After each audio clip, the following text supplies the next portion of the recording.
ஒரு தந்தை தனது பழைய வாட்சை எப்போதும் பாதுகாத்து வைத்திருந்தார்.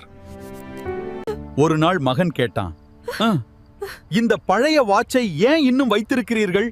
இது வேலை கூட செய்யலையே.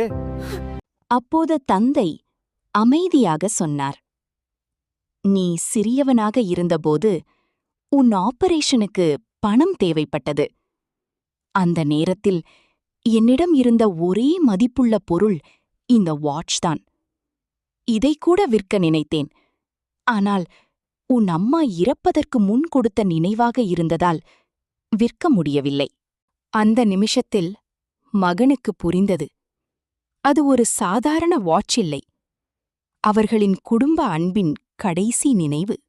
சில பொருட்களின் மதிப்பு பணத்தில் இருக்காது, அதில் மறைந்திருக்கும் அன்பிலும் தியாகத்திலும் இருக்கும்.